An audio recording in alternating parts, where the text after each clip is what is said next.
Yo tout le monde, c'est Clément du montage. C'était juste pour vous prévenir que cet épisode se fera en 2 parties.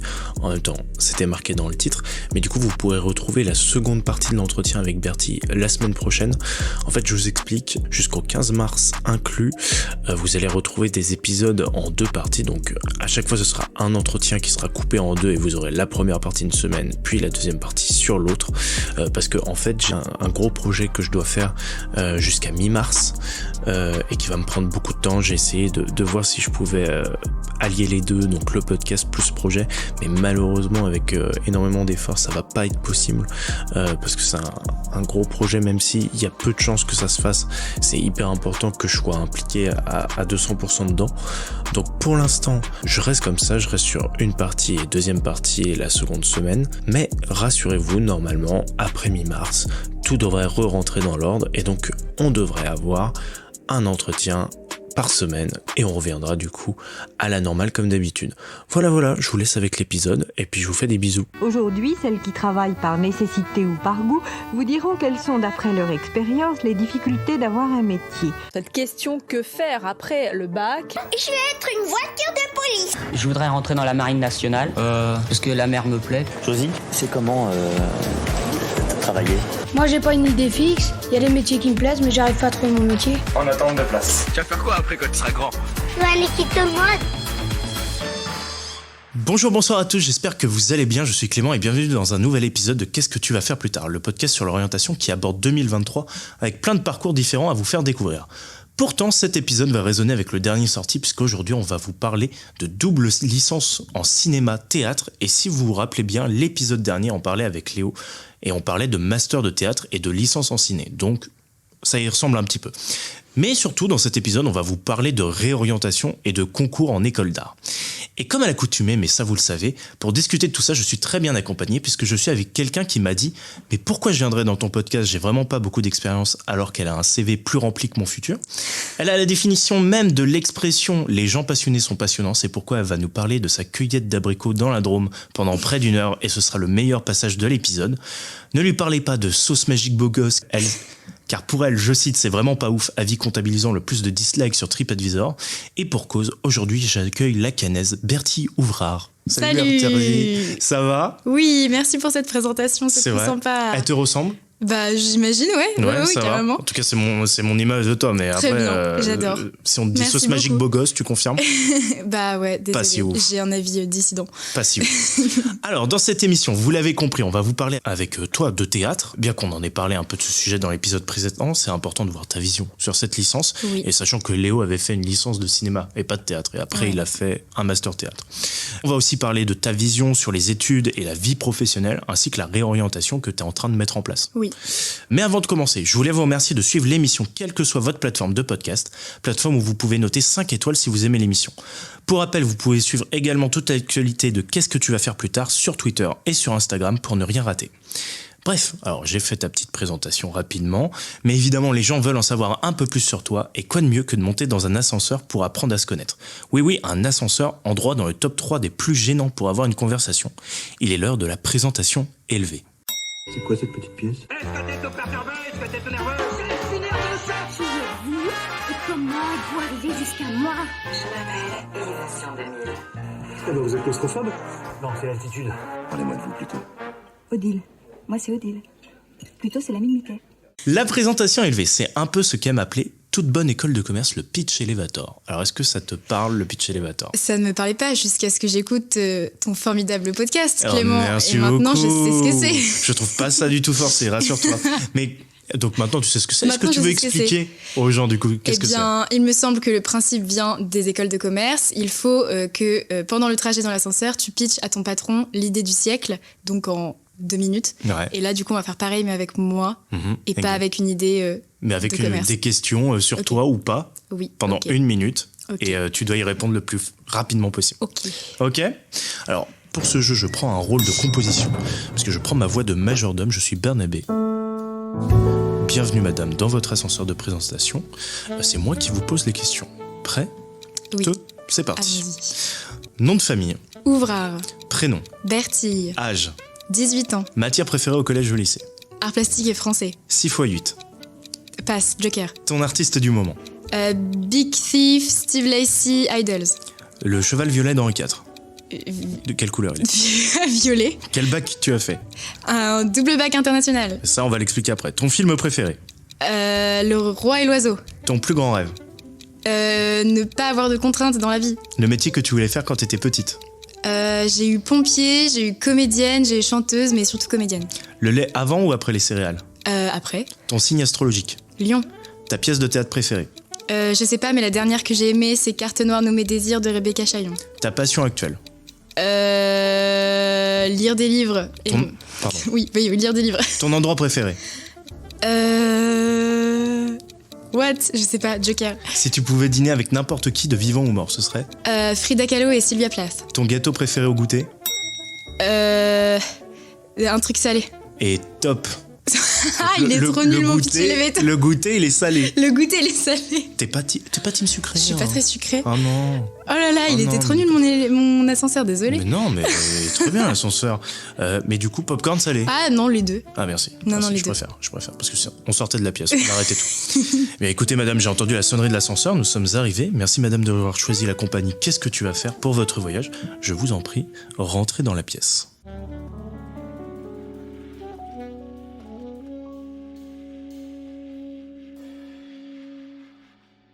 On est descendu de l'ascenseur, on va pouvoir rentrer dans le vif du sujet, ou plutôt on rentre au centre de formation. En formation!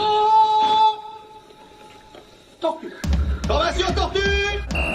Hors de question de laisser filer le futur Lionel Messi. Moi, tu me parles pas d'âge. Do you speak English? Yes. Where are you from? Yes.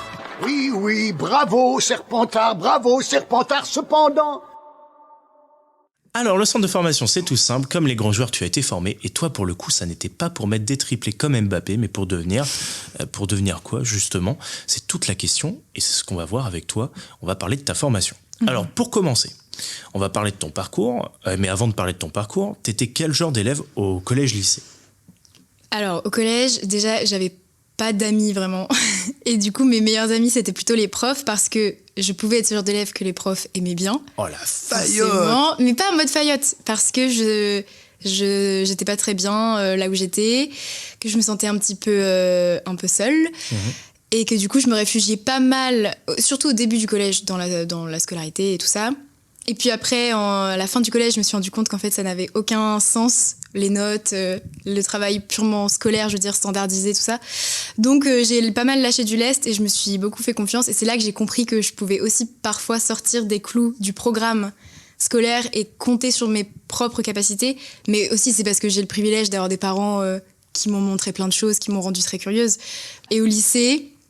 Ben pareil, on était surtout deux, en fait, on était un duo un peu, surtout vers la fin, à en avoir plus rien à foutre et à savoir, ça peut paraître très péteux, c'est horrible ce que je vais dire, mais en fait, on s'emmerdait un peu, on avait quand même, là avec la réforme, j'avais quand même un bac très spécifique, j'avais pas du tout de maths, j'avais pas du tout de choses scientifiques, j'avais que des choses que j'avais choisies, donc que de la littérature ou de l'art. Et en fait, le programme, on le trouvait hyper boring. Enfin, on le trouvait c'était dommage, quoi, beaucoup de gâchis, alors qu'il y avait plein de choses qui auraient pu être abordées. Et du coup, en fait, il y avait plein de cours, on n'allait pas, et puis on venait que pour les évals. Et en fait, les profs, ils n'osaient pas nous dire quelque chose parce qu'on était des bonnes élèves. Et je pense qu'on a quand même un petit syndrome de la bonne élève. Enfin, moi, j'ai un petit syndrome de la bonne élève quand même. Je suis une bonne élève. Mais t'es une bonne élève, mais tu sèches les cours, du coup. Ouais, c'est ça qui était hyper paradoxal et qui était aussi une arme d'impunité parce que du coup, on n'osait pas nous reprocher quoi que ce soit parce qu'à côté, les résultats suivaient à donf. Mais j'étais aussi très, très, très binaire dans le sens où c'était tout ou rien. C'est-à-dire que j'avais 2 en maths et 19 en matière littéraire, par exemple. C'était tout ou rien. J'étais pas une élève moyenne, mais je pouvais être une élève très, très, très, très, très nulle dans certaines matières et une élève douée. Enfin, ce qu'on considère doué dans ce système, dans d'autres. Ok. Ça a été quoi le déclic, tu sais, à la fin du collège, où tu t'es dit, en fait, il faut que je lâche du lest et que je me fasse confiance? Tout simplement, quand je parlais de certaines références quand on commence un peu à faire des rédactions au collège, c'est rien de très sérieux et rien de très construit. C'est souvent même des choses plutôt de l'ordre de l'imaginaire. Mais t'as ce truc où... des petites références que tu peux comprendre ou un certain ennui ou quand tu comprends que le stress que tu peux qui s'engendre avant une éval, tu te rends compte que tout autour, ça continue de tourner et qu'il se passe rien si t'as une mauvaise note et qu'en fait, c'est plutôt ton profil, ta personnalité qui va décider de là où tu rentres pas. Enfin, après, dans les sphères où j'évolue, moi, c'est ça. Mais que, en fait, les résultats, on n'en a rien à foutre. Et que limite, c'est l'appréciation. Enfin, au collège, quand c'était vraiment l'époque des bulletins, c'était l'appréciation qui comptait plus que les notes. Et c'était ce rapport très personnel que tu pouvais alimenter avec des profs. Et voilà, quoi. Est-ce que, justement, ce fait de lâcher prise, ça t'a permis socialement d'être plus ouverte, on va dire, et que les gens accrochent plus avec ta personnalité ? En fait, je suis pas sûre que ce soit parce que les gens étaient pas attirés amicalement par moi. C'est que, alors, au début de mon collège, je me faisais quand même harceler. Enfin, je l'ai conscientisé bien après, mais c'était vraiment du harcèlement. Enfin, j'étais jamais seule, forcément, physiquement. J'avais quand même souvent 2-3 personnes à mes côtés, mais automatiquement, j'allais vers des gens qui allaient pas bien, parce que j'allais pas très bien non plus.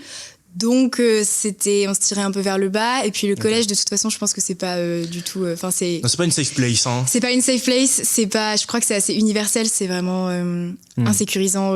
C'est des mesquineries. Ça va des mesquineries au conformisme le plus total. Et en fait, j'ai commencé à avoir quelques amis en 4e, 3e. En fait, des amis, des copains de récré, quoi.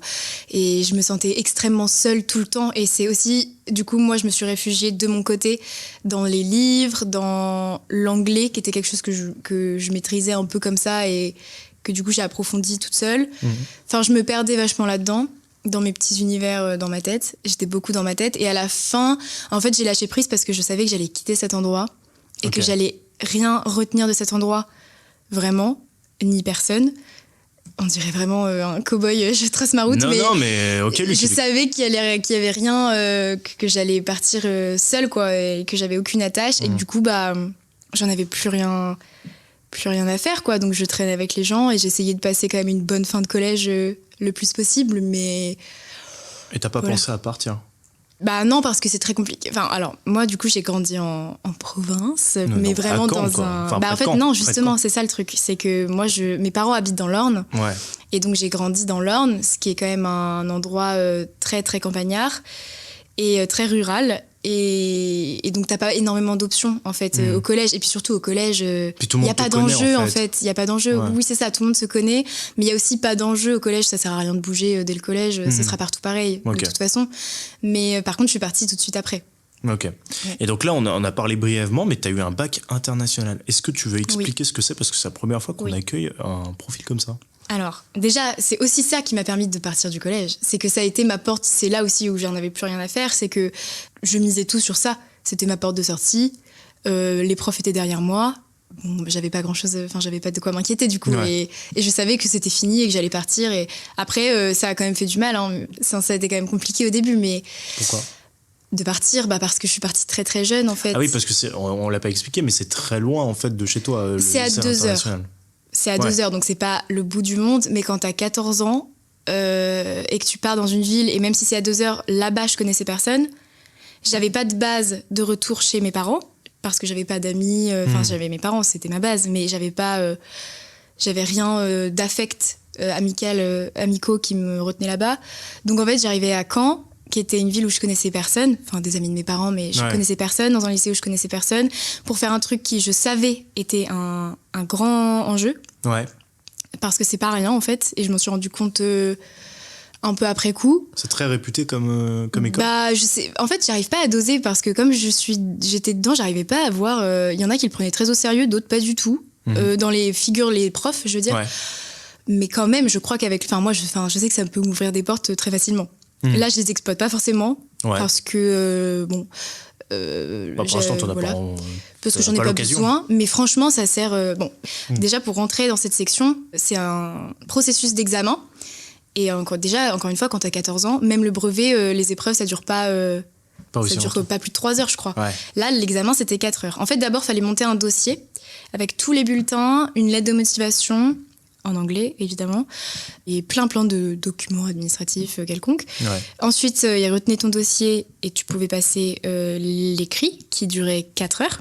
Et pour voir à quel point, pour moi, ça, c'était très, très important, j'ai raté mes épreuves de brevet blanc pour aller faire le concours, mais c'était évident. Oui, c'est logique. On s'en fout, quoi. Ouais. Et donc, tu passes 4 heures. Et ouais, quand t'as 14 ans, c'est un peu. T'as l'impression d'être un grand, quoi, tu vois. Moi, je me revois un tout petit bébé. Je passais 4 heures d'examen. Mais avec le recul, tu vois, c'est rien. Mais moi, je l'avais pris comme un truc très sérieux. Voilà. Et puis, j'allais dans une grande ville, tout ça. Enfin, même si j'étais pas non plus dépaysée. Mais... Allez, on part à la ville. Voilà. En calèche. Et après, s'ils trouvent que ton écrit. Et l'écrit, donc, ça consiste en plein d'exercices de traduction de l'anglais au français et inversement. Et là, pour peut-être visualiser pour les gens, t'as un niveau quoi, B1 ? Ah non. Non, en gros... Ah oui, à l'époque. Ouais. Alors, en fait, à l'époque, pareil, je sais pas comment ils gèrent ça, mais il faut déjà que tu aies un niveau d'anglais ouais, pratiquement, courant. Faut que tu parles... Oui. Et moi, je sais pas trop d'où ça vient, parce que mes parents, ils m'ont jamais parlé anglais, mais j'ai toujours été très, très douée en anglais. Mais t'écoutais du contenu en anglais ou... Si, quand même. Ils m'ont fait écouter 2-3 trucs en anglais, mais pas assez pour légitimer une langue, quoi, au niveau de langue. Je sais pas, ça, c'est encore un mystère pour moi. Je sais pas d'où ça vient, mais j'étais très forte en anglais. Et oui, il requiert quand même un niveau, tu peux pas y aller pour apprendre l'anglais. En fait, tu vas pas pour apprendre l'anglais. C'est ça qui est très important avec cette section, c'est que tu vas juste pour avoir des qualifications Cambridge, littéraire, histoire, géographie, des choses comme ça. Mais tu vas pas pour apprendre l'anglais parce que tu dois déjà venir en partant du principe que tu sais parler et écrire en anglais. Ok. Et donc, en fait, on l'a pas expliqué, mais ce lycée, du coup, fonctionne avec Cambridge, qui fait les programmes à peu près, si j'ai bien compris. C'est ça. C'est eux qui font les programmes, qui font les examens. C'est eux qui gèrent ça. J'ai même un numéro Cambridge. Et c'est quoi le but à la fin ? Et le but, du coup, c'est être élève international. C'est-à-dire que tu es extrêmement flexible et que toutes les portes s'ouvrent pour toi pour l'étranger. Par exemple, moi, je suis pas... Alors, il y a certaines écoles qui le demandent de manière spécifique parce qu'ils veulent être sûrs à 100%. Mais normalement, et particulièrement pour les universités à l'étranger, j'ai pas besoin de passer de TOEIC, de TOEFL, des trucs comme ça. Parce qu'on estime que je suis déjà certifiée élève international. En fait, c'est histoire d'obtenir... Après, j'ai l'impression que tout le monde l'a un peu capté différemment. Mais le but, c'est de pouvoir aller à l'étranger facilement, d'avoir un niveau d'anglais et un niveau d'analyse, une capacité d'analyse concrète, et avoir aussi une pluralité de points de vue sur le monde, parce que du coup, j'ai beaucoup étudié l'histoire géo sous le point de vue britannique, par exemple. Donc, il y a plein de choses du programme français que j'ai pas. Mais à l'inverse, je peux te dire tout sur les premiers ministres anglais, des trucs... Fondation des lois britanniques. Ouais, peut-être pas à ce moment-là. Mais par exemple, si je regarde The Crown, j'ai toutes les rêves, quoi. Ah ouais, vraiment. Excusez-nous. C'est trop pratique. Mais ça, c'est complètement faux. La reine ne faisait pas ça. Mais... Et donc, à l'époque, j'étais niveau plutôt B2. Okay. En fait, parce que tu avais aussi besoin que tes profs d'anglais te fassent une petite certification pour mettre dans ton dossier. Et moi, j'étais B2. Ils m'avaient estimé B2. B2+. Peut-être pour signifier aux gens, B2, c'est... J'en ai aucune idée. En fait, il y a un niveau, il y a une échelle européenne qui certifie les niveaux de langue. Et on estime... Et ça commence par A1 et ça finit par C2. Et C2, c'est le niveau linguiste. Donc même les gens bilingues ou les natifs, ils n'ont pas forcément C2. C'est vraiment des gens, des doctorants ou des linguistes. Mais, et le niveau bilingue, c'est C1. Moi, je suis C1 actuellement, par exemple. Je suis certifiée plutôt bilingue. Et à l'époque, j'étais B2. B2, c'est plutôt ce qu'on attend de toi à la fin du bac, je pense. Je crois que c'est B1. Début des études. Non, c'est B1. C'est B1 et du coup, je pense que t'es fluent, enfin tu tiens une conversation. B2 c'est fluent. Ouais, tu tiens une conversation sans être épuisé à la fin. Tu vois, je pense que B1 tu tiens une conversation et tes neurones ils sont full. Ça te demande un petit effort peut-être. J'arrive pas trop à mettre le curseur, mais B2 comme ça, oui, c'est ça, B2 c'est tu parles couramment. Ouais. Mais du coup, c'était une volonté de ta part d'aller dans ce lycée international où maintenant que tu y penses, tu vois, en fait un lycée normal ça t'aurait allé. Ah non, ça me serait... En fait, je sais pas. Dès la 4e, il y a un prof d'anglais génial. Mais vraiment, tu sais, ce genre de prof qui te change la vie. Celui-là, voilà. Monsieur Le Chat, déjà, trop mignon. Et il a tout gagné grâce à son nom. Félicitations. Non, mais en fait, il m'a parlé de ça parce que lui, il avait déjà envoyé quelques élèves dans cette section parce qu'il estimait que ça leur correspondait et que leur niveau correspondait aux attentes. Et il m'a dit, il faut que tu ailles. Il faut que tu ailles là-bas. Et puis parce que moi, je me sentais pas du tout à ma place chez moi. Et j'avais fait les portes ouvertes du lycée de la ville de mes parents. Et en fait, j'ai eu une vision d'angoisse de rester avec les mêmes personnes, dans cet endroit qui plus est assez réputé niveau scientifique. C'est un lycée qui est plutôt bien coté niveau scientifique, mais tout ce qui est plutôt littéraire ou artistique, ils ont tendance à enlever, en fait, à exterminer tout. Là, je sais qu'ils ont enlevé l'option art plastique il n'y a pas longtemps, des trucs comme ça. Il y a une réelle volonté de nuire à tout ce qui est un peu artistique. Et moi, du coup, je me sentais tellement... j'avais l'impression de pas du tout être là où il fallait que je sois. D'être un corps étranger, finalement. C'est ça. Et ma première motivation, c'était quand même de partir parce qu'on m'a quand même prévenu... Enfin, c'est un niveau quasi... Je le comparerais pas quand même jusque-là, mais c'est un niveau quasi prépa, ce bac. C'était oui, c'était très intensif. Donc ça, je l'ai su. On est allé aux portes ouvertes et mes parents étaient extrêmement, extrêmement supportifs. Ils ont toujours voulu nous éduquer dans l'indépendance, toujours voulu nous autonomiser. Enfin, on n'était pas forcés de partir, évidemment. Mais eux, ils voyaient bien que ça allait être très bénéfique pour moi que d'être autonome et de parler anglais. Et là, parce que du coup, ces 3 dernières années, j'ai parlé anglais tous les jours en cours. En plus, t'étais en internat, toi. Ouais, du coup, j'étais en internat. Ok. Toi, ça t'a vite saoulé parce que du coup, t'avais un profil littéraire et eux visaient plutôt le scientifique. Ouais. Et du coup, tu squeezais les matières qui t'intéressaient pas. Ouais. C'est ça. Ouais. Ok. Et puis j'avais aussi, je prenais du plaisir à parler anglais. Ça devenait de plus en plus naturel, je prenais du plaisir. Je me suis dit, parler anglais tout le temps, faire de la littérature, même si je savais pas encore trop ce que c'était la littérature, parce qu'en fait, tu fais du français au collège. Tu fais pas à proprement parler de la littérature. T'apprends le français, en fait. Ouais, c'est ça, tu fais plus de grammaire et d'écrire des petites histoires. Et voilà, quoi. Par exemple, les Français, en France, on est un des seuls pays à ce que les natifs ne savent pas encore écrire, ne savent pas vraiment bien parler français ou ne savent pas encore écrire français correctement. Tu vois. Et l'anglais aussi, c'est la manière dont on apprend l'anglais en France, c'est un peu pathétique. Ouais, mais c'est ce que les Anglais disent. C'est pas du tout efficace, mais c'est ce que même tout le monde dit, en fait, même les Français eux-mêmes. Après ce bac, t'es parti dans une double licence de ciné-théâtre sur Paris. C'était ton premier choix de partir là-dedans? Non, alors en fait, déjà, j'étais en spé art plastique, donc c'est par rapport à la nouvelle réforme. Maintenant, tu devais choisir 3 enseignements de spécialité en première pour en abandonner un à la fin de la première et en avoir plus que 2 en terminale. Donc moi, j'avais histoire, géopolitique, art plastique et humanité, littérature, philosophie, et j'ai abandonné géopolitique. Donc j'étais en spé art plastique et c'était pas censé être intensif, mais moi j'ai donné énormément de ma personne et je me suis beaucoup investie et c'était aussi très libérateur. Et au final, je me suis rendu compte que l'année dernière, ce qui me stimulait le plus, c'était créer et écrire. Ok. Et j'étais entourée de gens qui postulaient pour les écoles d'art ou pour les classes préparatoires aux écoles d'art. Et moi, je me suis pas du tout sentie capable et j'ai zappé ça. Je me suis dit non, c'est pas pour moi. Bon, on pourra en reparler après. Oui, on va en reparler. Et tout bêtement, je suis allée à Strasbourg pendant des vacances et j'ai adoré cette ville. Ok. Et vu que mes envies de théâtre sont remontées peu à peu en moi en terminale, et mon envie notamment potentiellement d'être comédienne, je me suis dit, encore une fois, j'ai eu une crise de légitimité et je me suis dit, il faut d'abord que j'ai des bases solides et que je fasse une licence de théâtre, par exemple. Ok. Et je me suis dit, pendant 3 mois, je me suis projetée dans une licence de théâtre à Strasbourg. Comme ça, je relâche la pression de 3 années très intensives en faisant une petite licence pépère dans une fac, dans une ville trop cool, qui a l'air très militante, qui a l'air très active. Et voilà. Okay. Et un peu par hasard, j'ai mis la double licence, mais un peu au dernier moment comme ça. Ouais. J'ai l'impression que c'est un narratif très courant d'ailleurs. Les gens finissent par être dans le truc qu'ils ont mis au dernier moment. Et je l'ai mis au dernier moment.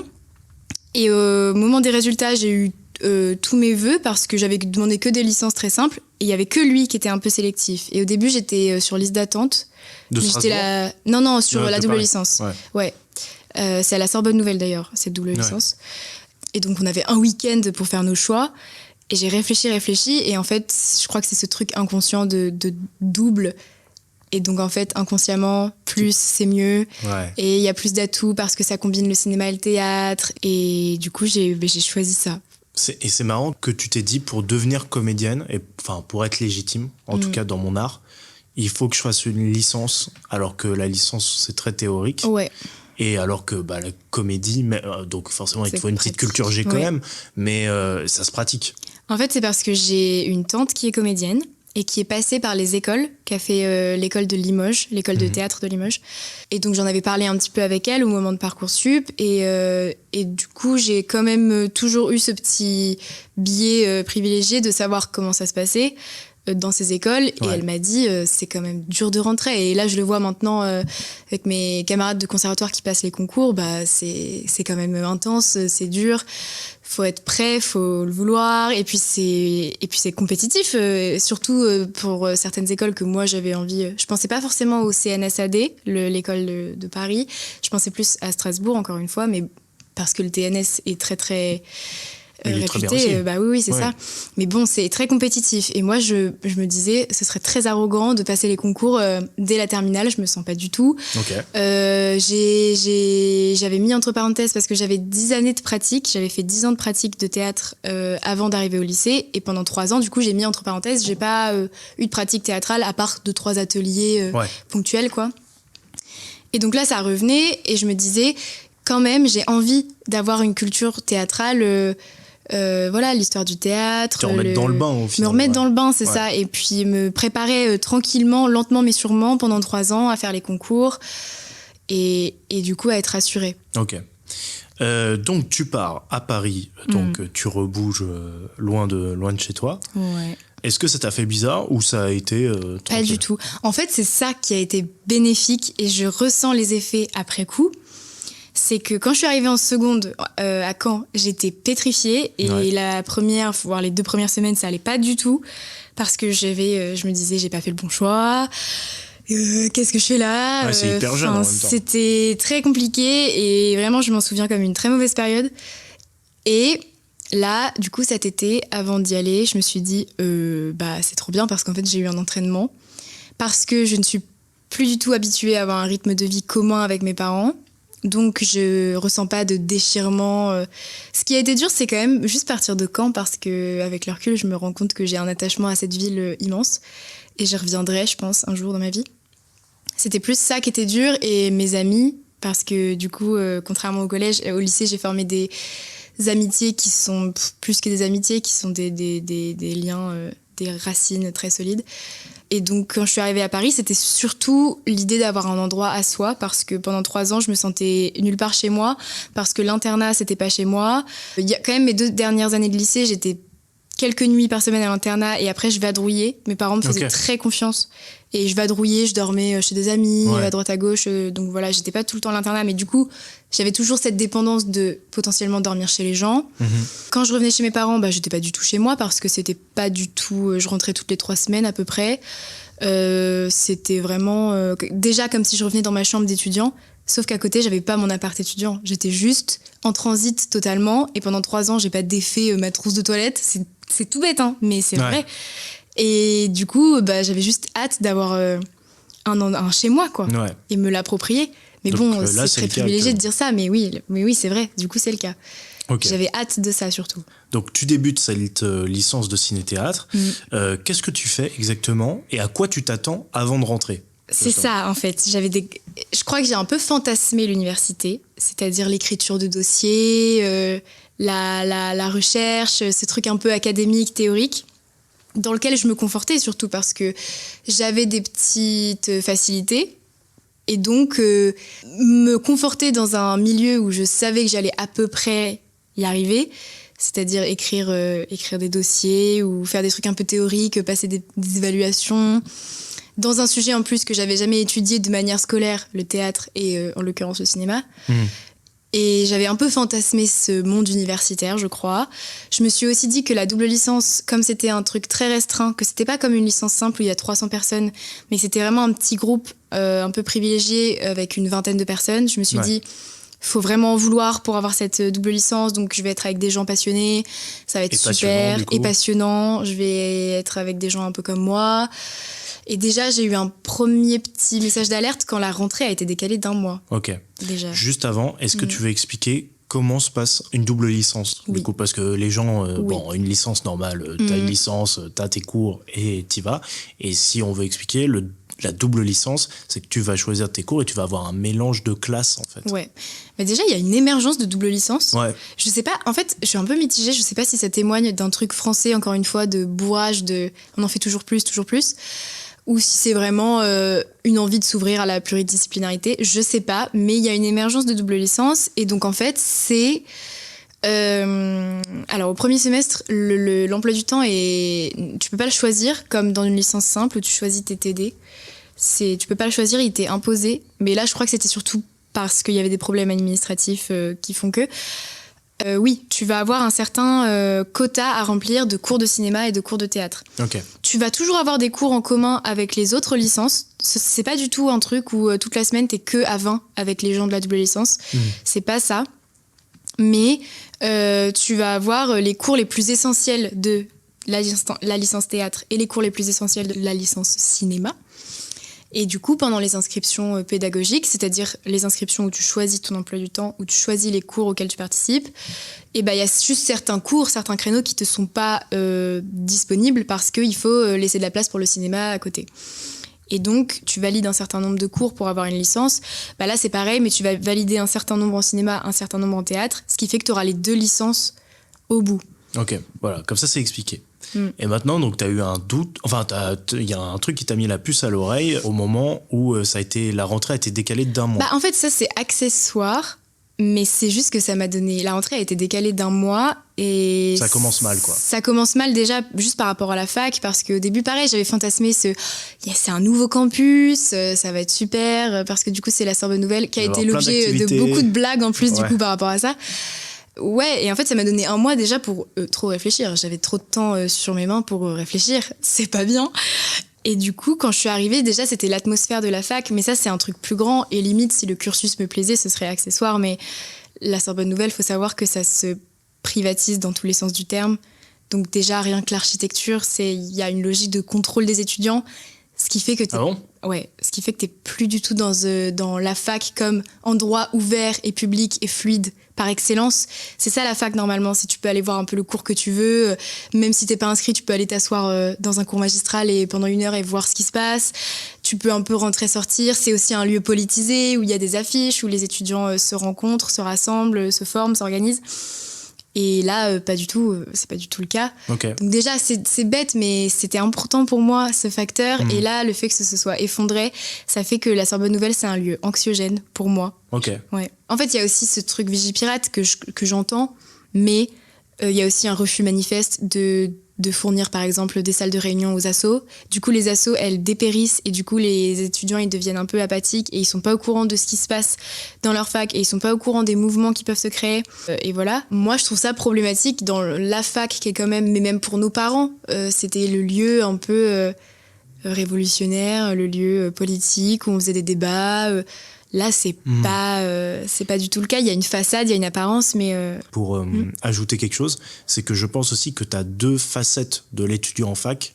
Tu as vraiment l'étudiant engagé, tu vois, et l'étudiant qui est là parce que qui rentre après chez lui, mais qui est là sans être engagé, mais juste pour être là pour étudier, puisque c'est normalement le but de la fac principal, c'est d'étudier.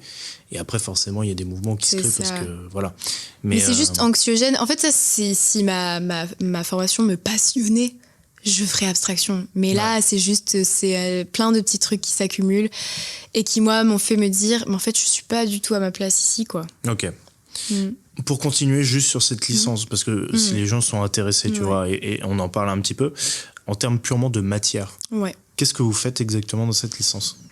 Eh bien... Cette double licence. C'est assez intéressant parce que je trouve qu'il y a quand même pas mal de différences entre théâtre et cinéma, ce qui est logique, mais quand même, il n'y a pas forcément une continuité ou un truc parallèle entre les deux. Donc, ce qu'on fait en théâtre, je vais plutôt procéder comme ça. En théâtre, il y a socio-économie du spectacle vivant, donc industrie du théâtre, qui t'explique le fonctionnement de l'industrie de la microéconomie, enfin ce qui n'est pas une microéconomie d'ailleurs, l'économie du spectacle vivant. Il y a l'histoire du théâtre, et alors en effet, c'est, je pense, propre à la première année de licence, et particulièrement au premier semestre. C'est très... Enfin, ça prend vraiment du tout début, donc théâtre antique, la création du théâtre, jusqu'à... là, j'en suis à où ? Au XVIIIe siècle en France. Donc, ça te ratisse vraiment tout. Comme ça, t'as toutes les bases. Donc, ça peut être un petit peu long quand t'as envie de passer à la vitesse supérieure et de rentrer dans quelque chose de plus spécifique. Mais voilà, en tout cas...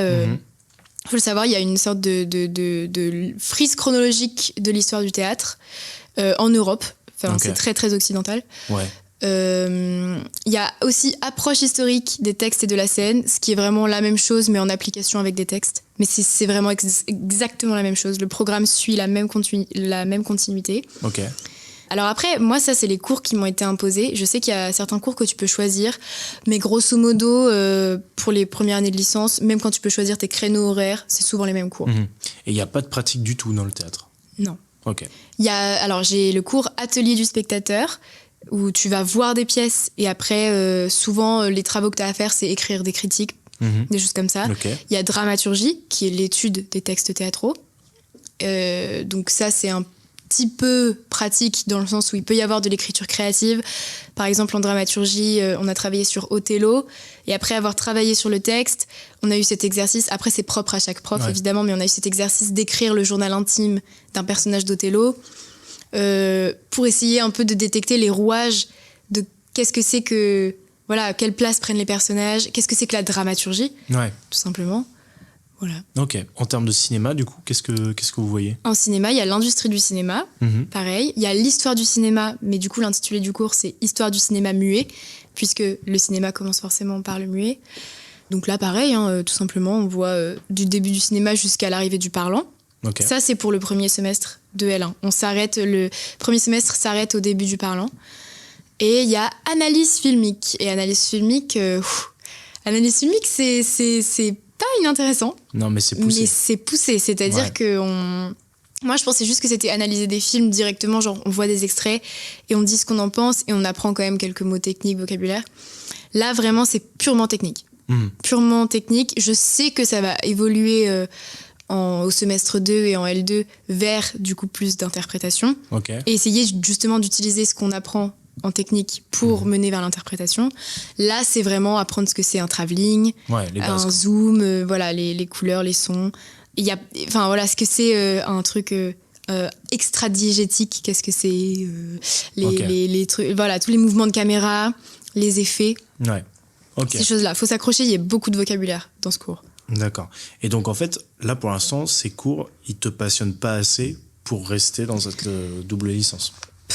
Non, mais parce que déjà, moi, c'est le fait d'être à la fac, ça m'a fait conscientiser que j'ai complètement réfréné mon envie de création. Parce que du coup, s'il y a quelque chose que je connais, c'est les processus d'admission en école d'art et en classe préparatoire d'école d'art. Parce que en spé art plastique, en terminale, on fait ça en long, en large, en travers. En cours d'orientation, on nous explique de A à Z comment ça se passe. On fait venir des intervenants. J'ai même eu les jurys de certaines prépas qui sont venus dans ma classe pour faire passer des oraux. C'était très... Du coup, j'étais très, très renseignée sur ça. C'était la pré-prépa, en fait. C'était la pré-prépa, un peu. Et en fait, ça me stimulait énormément de faire de l'art plastique. Et c'était au sein du lycée, là où je m'y retrouvais le plus. Parce qu'il y a quand même, pareil, au lycée, plein de matières où j'avais pas forcément envie d'être là, quoi. Mais parce que c'est le lycée, t'es là. Et l'art plastique, pour le coup, j'y allais avec plaisir. Et du coup, on faisait de l'histoire de l'art. Et après, on faisait des heures de pratique. Et c'était un vrai... souvent, on a tendance à dire « Oh, art plastique ».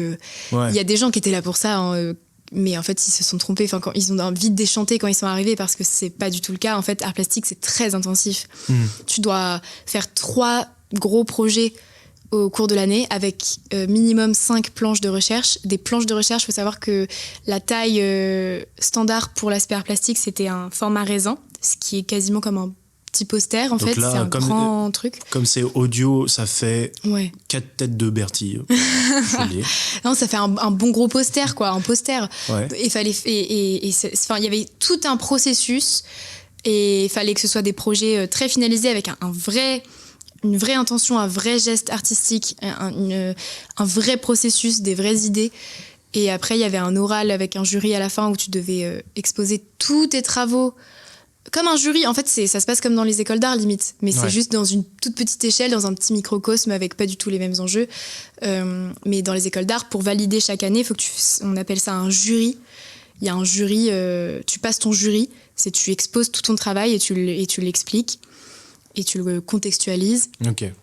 Et voilà, et donc c'est très intensif. Et moi, je me retrouvais à fond là-dedans. C'est beaucoup de pratique. Et moi, j'adorais ça. Et puis faire de la... Vas-y. Pardon. Fallait que je le lâche. Pardon. Vas-y.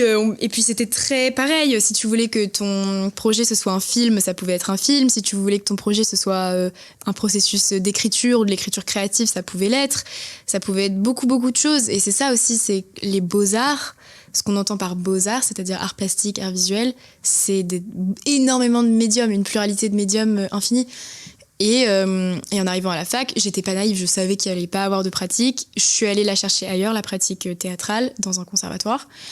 Mais je suis arrivée dans ce monde et là, j'ai eu une remise en question, ce qui, je pense, arrive énormément en première année. Ça me manque, en fait. J'ai envie de... Je ne prétends pas du tout avoir tout acquis, c'est pas du tout ça, mais plutôt l'impression d'avoir fait le tour de ce qui était un peu académique, c'est-à-dire que écrire des pages et des pages et des pages, on me l'a beaucoup demandé dans ma section, c'était très intensif, c'était très théorique, et j'adorais faire ça, et je savais que j'en étais capable, et que du coup, si je veux y revenir, je peux dans le sens... c'est pas impossible, quoi. Mais là, ça m'a manqué de créer, et je sentais que j'avais plein de choses au fond de mon bide que j'avais besoin de concrétiser et que j'avais pas concrétisé, et que la fac, c'était pas le lieu pour ça. Et aussi parce que j'ai tout laissé entre les mains des autres et que j'ai regardé tous les autres autour de moi le faire en me disant, mais moi, je sais rien faire de mes 10 doigts, j'ai pas de technique, j'ai pas de blablabla. Alors qu'en fait, j'ai un univers et une personnalité artistique viable, valable, pas entendable, en fait. Je suis pas... j'ai quand même des trucs à dire, et en fait j'ai soif d'apprendre, justement je sais que j'ai des lacunes et j'ai envie de les remplir. Et donc j'étais à la fac et je me suis rendu compte, j'ai aussi pas trop réussi à me faire des amis, ce qui est pas dramatique parce que je suis pas trop dérangée par la solitude quotidienne. Je veux dire, je suis pas seule dans ma vie, quoi. J'ai des appuis très stables, j'ai des amis ailleurs. Et au sein de la fac, j'avais pas forcément ce besoin, mais ça a aussi contribué au fait que du coup, quand je vais à la fac, je fais un peu acte de présence. Ouais, il y a pas d'accroche, en fait. Voilà. Et en fait, quand j'étais en cours, j'avais l'impression de me regarder depuis le plafond, quoi. De pas du tout être là. J'étais pas là, j'étais absente. Mon corps était là, mais moi, ma tête, elle était juste en boucle à me dire, mais j'ai pas envie d'être là. Et du coup, je pense que la fac, faut l'appréhender comme ça, dans ce genre de situation. En fait, déjà aussi, les cours sont très spécifiques. Donc, quand tu sais exactement ce que tu veux faire, ou où tu vas, bah c'est, je pense, l'endroit parfait. Et je trouve que cinéma plus que théâtre, en cinéma, c'est très carriériste. Et ça, je pense que ça, c'est dû en partie au fait que la Sorbonne Nouvelle, c'est une des plus grandes facs de cinéma. Donc, ils sont à fond dans cette optique de réussite.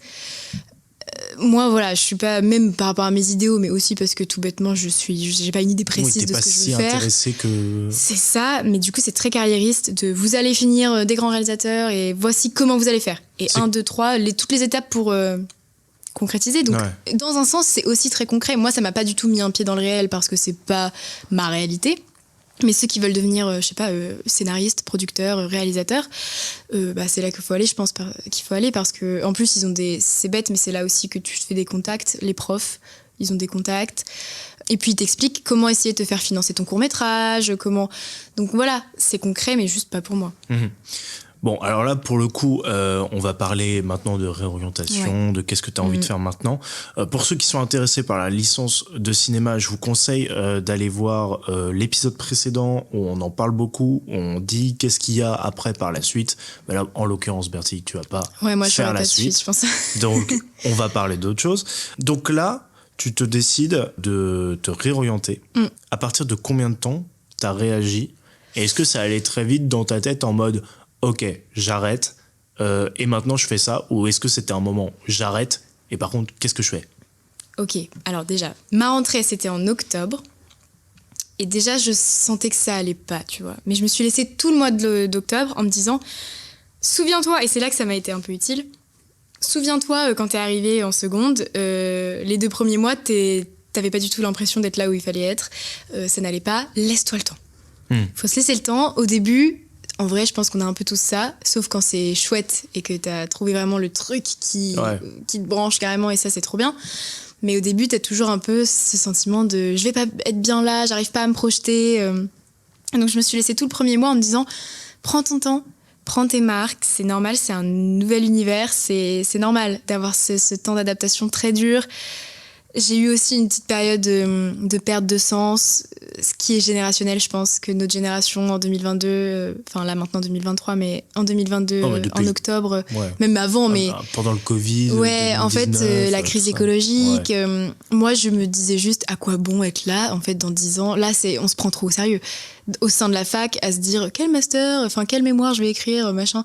En fait, dans 10 ans, on va se battre pour survivre. Donc bon, j'étais un peu dans ce truc hyper pessimiste de me dire pourquoi je suis loin des gens que j'aime. Et puis c'est lourd en plus. Ouais. C'est lourd. Pourquoi je suis loin des gens que j'aime ? Pourquoi est-ce que certaines personnes que j'aime sont très loin, alors qu'en fait, j'aimerais bien juste passer du temps avec eux avant qu'on meure tous. Non, mais même si c'est le cas, c'est lourd à porter parce que y penser toute la journée, c'est dur. Quoi. C'est ça, il y a l'éco-anxiété, enfin c'est pas vraiment le bon terme en plus, mais... Bon après, j'ai jamais entendu quelqu'un dire éco-heureux, hein, tu vois. Ouais, c'est ça. Et je crois que j'ai eu un peu même ça, en fait, de l'éco-anxiété, mais aussi parce que c'était marrant, c'était pratique de se ranger derrière ça aussi, de lier mes angoisses à ça pour les réduire un peu. Me dire non mais c'est aussi parce que j'ai peur du futur, mais tout simplement oui, j'ai eu une perte de sens immense et l'impression qu'on se prenait trop au sérieux, et donc je me suis laissé du temps, et sauf que plus je réfrénais ça, enfin en fait moins je me sentais bien à la fac, c'est juste que plus ça allait, moins ça allait, et du coup ça c'est un drapeau rouge. Parce que d'habitude c'est plus ça va, plus au final tu te rends compte que t'as pris tes marques et t'es bien. Moi ça allait de plus en plus mal, et j'ai eu un point de rupture en fait en novembre où là ça allait pas du tout. Je crois que j'ai vraiment inquiété tout le monde, mes parents, parce que j'étais vraiment pas bien, quoi, vraiment pas bien, à me dire je suis pas du tout là où je devrais être. Et donc mon deal c'est de finir l'année quand même, d'être un peu assidue, parce que je prends ce qu'il y a à apprendre. C'est ça que je disais tout à l'heure, si t'es passionné c'est bien, mais à la fac si c'est pas le cas et juste tu tâtonnes et t'as envie d'apprendre sans but précis, bah c'est bien parce que tu prends ce que t'as à apprendre, quoi. Et puis les enjeux sont tellement moindres du coup, enfin par exemple valider mon année, ça m'importe beaucoup moins parce que je sais que je vais pas continuer l'année prochaine, peu importe ce qui se passe. Et du coup bah je prends ce qu'il y a à apprendre. Donc ça me tient à cœur quand même de terminer l'année, histoire d'avoir pu acquérir des choses. Ok. Donc là, tu t'attaques aux écoles d'art, à la prépa d'école d'art. C'est prépa d'école d'art ou direct école ? Bah ça pareil, c'est l'objet d'une réflexion. Du coup, j'ai pas mal d'amis qui sont en école d'art ou en prépa d'art. Donc je sais à peu près ce que c'est que cet environnement. Et puis même, comme je le disais tout à l'heure, par rapport à l'année dernière, je savais bien comment ça se passait. Et je me suis tellement pas valorisée, je me suis tellement sous-estimée. Et par contre, j'ai eu cette vision pragmatique de... Je pense que je serais un peu paumée si j'essayais de rentrer en école d'art maintenant. Déjà parce que je pense que mon portfolio n'est pas suffisant. N'est pas assez riche. Ouais, c'est ça. Et puis parce que je serais vite perdue par rapport aux techniques, je pense. Même si dans les écoles d'art, il y a beaucoup de choses qui sont à ta disposition. Ce qu'on appelle les workshops, du coup, les ateliers. Et t'as beaucoup de trucs hyper différents, même des grosses machines pour faire du bois ou du métal, enfin des trucs, voilà. La prépa, c'est vraiment le but, c'est rentrer dans une école. Donc ça dure 9 mois. T'as 35 heures par semaine, mais du coup plus parce qu'il y a forcément un travail personnel conséquent avec ça. Je sais que je suis capable de tenir ce genre de rythme, et c'est juste que j'en avais marre de choisir un certain confort. Je savais que, du moins pour les 3 années de licence, après pour le master je sais pas, mais du moins pour les 3 années de licence, j'allais être capable d'écrire des dossiers, que j'allais être capable d'être dans un truc quand même très scolaire. Ça reste très scolaire, même s'il y a un truc d'indépendance, de fausse indépendance, parce que quand même les profs sont très... Enfin, ça reste pour moi assez comparable au lycée. Ouais. Enfin, en double licence en tout cas, parce qu'il y a plus d'heures. Quand t'as moins d'heures dans ta semaine, en licence simple, je pense que c'est pas pareil. Okay. Ah, mais j'ai oublié de dire ça d'ailleurs, parce que l'étape pour ma réorientation, du coup, c'est de repasser en licence simple. J'ai fait une demande de réorientation avant la fin de l'année, qui a été acceptée. Donc, je passe en licence théâtre simple, dans 3 semaines. Et j'arrête le cinéma. Comme ça, je me libère du volume horaire à la fac, ce qui me fera du bien au mental comme au portfolio, parce que du coup, j'aurai plus de temps pour compléter mon portfolio, qui a déjà des éléments en plus grâce à l'art plastique. Donc, j'ai pas non plus une masse colossale de travail à faire sur ça, c'est chouette. Mais donc voilà, ça a été la première étape déjà, c'est de soulager. Limite, je me suis transformée en robot où je me suis dit méthodiquement là, comment faire pour aller mieux et m'en sortir. Ouais. Première chose, c'était de passer le moins de temps possible à la fac. Et du coup, plutôt que de sécher, vaut mieux déjà réduire les heures.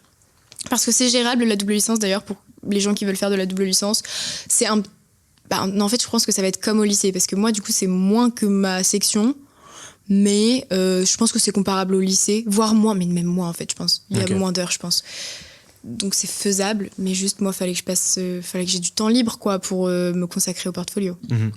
Juste une petite question. Ouais. Comme tu étais forte en anglais et en langue finale, enfin j'imagine que ça suit l'apprentissage des langues. J'imagine. Est-ce que t'étais pas intéressée par justement faire quelque chose autour des langues ? Non. Ah non. Pourquoi ? Ah là là là. Ah parce que moi j'aime trop considérer même l'écriture en français, considérer ça comme un processus créatif à part entière, tu sais, choisir les mots et écrire.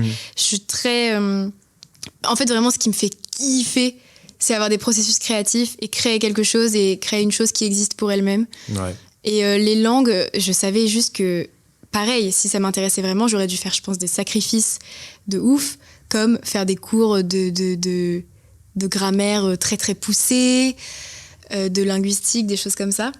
Et en fait, c'est... Non, l'anglais, c'était vraiment limite intime. J'ai un rapport quasi intime à l'anglais. C'est arrivé comme ça un peu dans ma vie.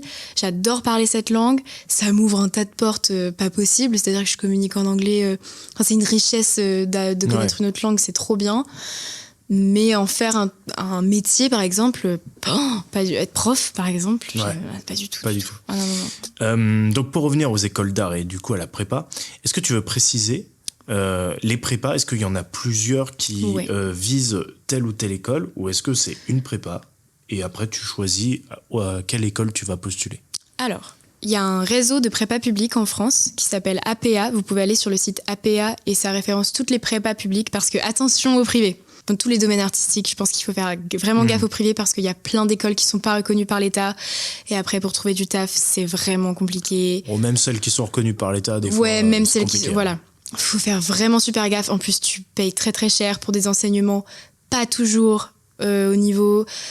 Vraiment, faites attention. Et le public, faites confiance au public. C'est trop bien, c'est super. Non, mais à croire on est anti-privé parce que avec Léo, on en a parlé aussi. Moi, je suis anti-privé, mais bon, ça, c'est un autre débat. Mais si vous voulez, dans le podcast, donc forcément, c'est les avis de chacun, mais c'est surtout montrer la réalité aussi parce que, évidemment, le privé a beaucoup de défauts et le public a aussi des défauts, notamment sur l'administratif, où c'est très compliqué de se faire entendre, de se faire comprendre parce que manque de moyens ou plein d'autres facteurs. Et puis on a plein de gouvernements là qui accordent une place très très moindre à tout ce qui est artistique et du coup ça fait que les champs artistiques publics sont extrêmement compétitifs. Toutes les écoles de théâtre public ou les écoles d'art public réputées, parce qu'il y en a qui sont plus accessibles que d'autres, mais ça devient tout de suite très compétitif parce qu'en fait, il y en a peu, elles sont réputées, et donc pour rentrer dedans, ça peut parfois s'avérer être le parcours du combattant. C'est dommage, quoi. Et en même temps, tu te dis, pour toi-même, heureusement qu'il y en a peu sur certains cadres, tu vois, mais par exemple, si on parle unique pour les comédiens, on peut pas avoir je sais pas combien de comédiens qui sont sur le marché du travail parce qu'après ils se retrouvent sans rien parce que tu peux pas jouer. Oui, voilà, c'est ça. Mais là, encore une fois, c'est réfléchir par rapport à des logistiques de marché du travail, tout ça. Oui, bien sûr. Non, mais il faut manger, quoi. C'est ça, exactement, il faut manger. Et très concrètement, même les écoles parfois de graphisme privées, les écoles de jeux vidéo privées, elles essayent vraiment, les écoles publiques, elles essayent de démocratiser ce genre de choses. Même par exemple le jeu vidéo, maintenant, là, il y a quelques années, on a vu ça en art plastique l'année dernière, ça a été démocratisé, le jeu vidéo, comme potentiel pratique artistique. Et donc il y a de plus en plus d'écoles qui essayent de travailler sur ça. Mais c'est le 10e, comment on appelle ça ? Oui, c'est ça, c'est le 10e art, je crois. Ouais, franchement, les écoles, dans le domaine artistique particulièrement, les écoles privées, pour moi, red flag. Faut pas... cherchez pas là-bas, quoi, ça sert à rien. Vous pouvez toujours trouver mieux. Et même si vous n'êtes pas pris une première fois, il y a des ateliers beaux-arts, souvent dans énormément d'écoles d'art, il y a des ateliers grand public qui sont souvent assez accessibles, qui se basent sur les coefficients familiaux, qui du coup, en attendant, peuvent pallier et peuvent renforcer une pratique artistique. Il y a aussi des stages de portfolio pour les bacheliers, les futurs bacheliers ou les gens qui essayent de rentrer dans des écoles. Enfin, il y a vraiment des choses faites. En fait, voilà, même si vous n'êtes pas pris du premier coup, vous ne tournez pas vers le privé direct, réessayez. Enfin, de toute façon, je pense qu'il faut avant tout le temps essayer le public pour voir comment ça se passe, même en termes de concours et tout. Et après, pourquoi pas s'intéresser au privé si vous avez plus que ça. Et faire gaffe. Non, mais en plus, dans le public, ils ont aussi un suivi post-études. Ils ont un suivi post-études aussi. Ils suivent leurs étudiants et étudiantes autant que possible pour... Voilà, enfin, ça favorise vraiment la création même pour l'art des collectifs, par exemple, ou des compagnies pour le théâtre, des choses comme ça. Mais du coup, pour revenir à ta question, il y a beaucoup de prépas publics qui sont associés à une école après des beaux-arts. Il faut savoir que école d'art et beaux-arts, c'est la même chose en fait.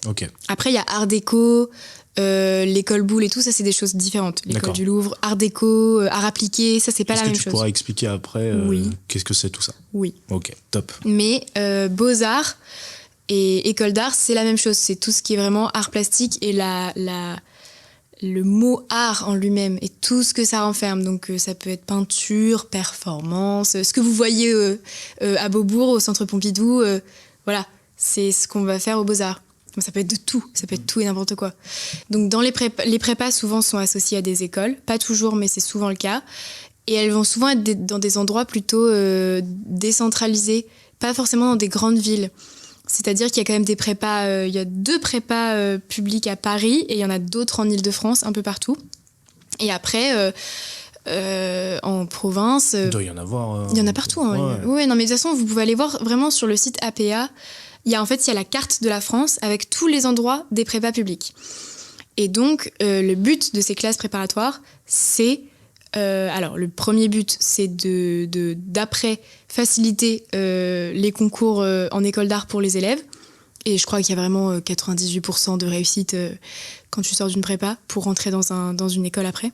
Et le deuxième but, c'est te familiariser avec un maximum de techniques et pour que tu puisses après définir celle que tu préfères, pour que tu puisses façonner ton identité un peu artistique, même s'il y a un peu un mythe de l'individualité chez les artistes qui est, je pense, à déconstruire, mais quand même, ils t'apprennent à chercher ta patte, à chercher les techniques qui te font vibrer, voilà, tes médiums. Et voilà, troisièmement, te découvrir dans un sens. Et c'est ça qui me manquait. Je voulais plus de confort, je voulais un sol glissant où j'étais vulnérable, parce que créer, c'est toujours être vulnérable en fait. Et je voulais être vulnérable et pas savoir faire les choses et qu'on me les apprenne. Et voilà. Et rater, et recommencer, et rater. Et pouvoir après savoir faire des choses. Et voilà comment ça se passe dans les prépas. Ok. Comment on se prépare justement au concours? Pour les prépas? Ouais. Alors, les prépas, souvent, c'est vachement plus gentil que les écoles d'art parce qu'ils se concentrent pas forcément sur toutes les techniques que tu connais, justement, puisque souvent, ils partent du principe que tu n'en as pas forcément, mais vraiment sur ce que tu dégages, ton message, ta personnalité, ton identité, les choses que tu as à dire. On revient à l'individuel. C'est ça, les choses que tu as à dire, que tu voudrais dire, quels outils tu voudrais pour les dire, et tes motivations. Et ils veulent vraiment faire en sorte que tu aies conscience des enjeux de qu'est-ce que c'est que d'évoluer dans ce milieu spécifique qui est les écoles d'art. Et c'est ça, en fait, surtout qu'ils attendent. Après, il y a des prépas plus compétitifs que d'autres. À titre personnel, moi, j'adorerais... Là, mon rêve... mon petit rêve scolaire, ce serait d'avoir la Via Ferrata des Beaux-Arts de Paris, qui est la classe préparatoire des Beaux-Arts de Paris. Qui est le must ou qui est... Mais je pense qu'il n'y a pas forcément de must, mais elle est forcément plus compétitive parce que c'est Paris, donc il y a forcément plus de dossiers qui rentrent. Et donc la chose que tu dois présenter pour les prépas, c'est un dossier avec une lettre de motivation avant tout. Il n'y a pas d'épreuve pratique. Il n'y a pas d'épreuve pratique où vous avez 2 heures pour créer tel truc sur tel sujet. Il n'y a pas ça. C'est vraiment ton dossier artistique. Et là, encore une fois, les prépas sont très individuels. C'est ça qui est très intéressant à mes yeux dans le monde des écoles d'art. C'est que les écoles d'art, elles ont souvent un socle commun, mais il y a plein d'écoles qui se spécialisent dans des choses différentes. Ce qui fait que si ton trip total, c'est la céramique, tu peux aller dans telle école. Je sais que la prépa de Cherbourg, ils sont pas mal portés sur la céramique. Donc tu peux, si ça t'intéresse, aller là. Mais tu pourras quand même toujours faire à peu près tout partout. T'as pas que la céramique. C'est ça, t'as pas que la céramique. En Belgique, ils ont beaucoup ça. En Belgique, ils ont beaucoup ce truc de choisir un truc bien précis et t'es diplômé en ça. T'es diplômé en textile, en illustration. Donc les prépas, c'est vraiment ça le but. Ils ont plein de matos et c'est... tu passes ta journée à bricoler des trucs, à peindre, à couper. Ça, c'est une copine en prépa qui me l'a dit. Et du coup, le premier semestre, c'est beaucoup ça, c'est renforcer ton portfolio. Et le deuxième semestre, c'est renforcer ton portfolio, plus t'entraîner au concours, t'entraîner aux entretiens de concours, t'entraîner aux épreuves de concours. Et donc, pour entrer dans la prépa, c'est vachement plus simple. Je dirais pas que c'est non plus... c'est quand même accessible. Okay. C'est quand même accessible. C'est quand même un petit coup de crayon, quand même. Tu rentres pas en mode, je sais pas faire un cube. Mais même moi, par exemple, j'ai pas du tout de propension au dessin. Ouais. J'ai un problème de proportion. Enfin, j'ai aucune base de dessin. La perspective, tout ça. Bon, ça m'empêche pas, par exemple, d'avoir l'aspect art plastique, ce qui est pas du tout pareil, mais j'ai fait 1000 autres choses que du dessin. Et ça s'est très bien passé. Oui, il faut aller au-delà du dessin. C'est ça, j'ai eu une très bonne note. En fait, je pense qu'il y a aussi cette conception, et j'ai lu ça sur le site de l'école d'art de Caen, qui publiait un petit rapport par rapport au concours justement des prépas et des écoles, et faisait un petit disclaimer en disant on a eu beaucoup de gens, par exemple, qui pensaient que dessiner 3 visages et faire un peu de manga dans un carnet, et c'était ça, qu'il y avait une vision très erronée de ce que c'était non, l'art. Vous êtes nuls. Et en fait, c'était pas dit comme ça, c'était plutôt attention, parce qu'on a cette vision des beaux-arts et c'est un dessin, on fait du dessin et machin. Pas du tout. Là, on fait des croquis au Louvre. Ouais, c'est ça. Là, faut penser l'art comme une intention. Après, faut pas non plus le pousser parce que c'est aussi chiant ce truc. Oui, ça devient très conceptuel et très abstrait. C'est un peu énervant aussi. Mais je pense que ça énerve beaucoup de gens aussi, ça, tu vois, totalement. Dans l'art. C'est que... Oui, ce que je comprends. Oui. Mais c'est juste plutôt... faut qu'il y ait une intention, pas seulement de reproduction. Eux, en fait, ils reprochaient qu'il y avait beaucoup de choses qui étaient de l'ordre de la reproduction. Ouais, je kiffe un perso, je le refais. Je kiffe un perso de ce manga et je le dessine. Faut pas faire ça. Faut vraiment qu'il y ait... Alors après, évidemment, il y a les inspirations, évidemment. C'est primordial. Personne n'a le génie artistique. Par exemple, Picasso, c'est pas un génie en fait. Il a eu des inspirations comme tous les artistes de ce monde entier. Et Picasso a été une inspiration, mais il en a eu aussi. Faut s'inspirer. Évidemment qu'il faut s'inspirer pour façonner après toi ton imagination. Mais il faut stimuler une imagination. Et là, ils ont eu, je pense, énormément de gens qui ont reproduit des trucs, quoi. À l'identique. Est-ce que tu dirais que le vrai génie, c'est le premier gars qui a dessiné ou la première meuf d'ailleurs, mais qui a dessiné sur les grottes de Lascaux finalement?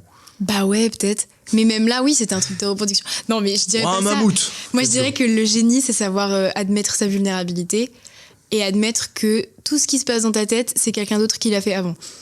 Moi, tout ce que j'ai pu créer en art plastique, j'avais des inspirations. Mais c'est des inspirations, encore une fois, qui peuvent être nébuleuses et que tu te réappropries et que tu prends juste un truc dans ce tableau qui t'a inspiré et tu t'en inspires et voilà. Et puis aussi, c'est très, très orienté. Quels artistes vont t'intéresser, c'est pas anodin par rapport à qui tu es, évidemment. Mais voilà, faut pas... c'est vraiment à propos... C'est limite un peu individualiste, en fait, les écoles d'art, mais c'est très à propos de toi, ce que tu as à offrir et quelle différence tu peux faire et ta personnalité. En même temps, c'est bien d'être... là-dessus, je trouve que l'individualisme n'est pas négatif parce que tu apprends à te connaître. Et donc, généralement, quand tu apprends à te connaître, généralement, dans ta vie, ça va plutôt bien. C'est ça. Et moi, par exemple, j'aime pas trop cette... Du coup, il y a 2 postures, pas d'arrogance, mais presque, qui m'enquiquinent un peu. C'est, soit ce truc de prendre pour acquis la reproduction, c'est tu sais reproduire exactement tel ou tel personnage, c'est super, mais... ça n'a aucun intérêt, ça n'a aucune essence, ça n'a c'est pas trop de... Par contre, la reproduction, c'est un exercice intéressant à faire tout seul pour perfectionner sa technique. Bien sûr. Mais c'est pas du tout un truc que tu peux donner au monde après, ça n'a pas trop d'intérêt. Mais par contre, reproduire pour s'entraîner, ça c'est trop bien. Ou alors la posture justement de... c'est pas qu'il faut pas du tout avoir confiance en soi et se miner, parce que par exemple moi c'est ce que j'ai fait et du coup je me retrouve là à me réorienter, mais plutôt avoir conscience de je ne sais pas ce que ça vaut. ça existe, c'est là. Mais en fait, qu'est-ce que ça vaut ? Je suis vulnérable. J'ai créé ce truc, j'en suis fière, ou pas, mais j'en suis fière.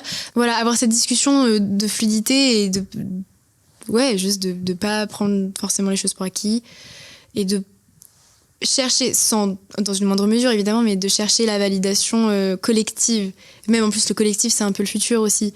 Créer à plusieurs, des choses comme ça. Enfin, c'est trop intéressant de faire circuler ça. Mais carrément. Mais la prépa, voilà, tout ça pour dire que faut pas avoir genre des milliards. Faut pas s'entraîner pendant des mois pour la prépa. Je sais tailler de la pierre et en même temps je sais faire de la linogravure et en même temps je sais faire du dessin et en même temps je sais peindre sur une toile. Et voilà, si c'est bien, si vous savez le faire, c'est bien. Finalement.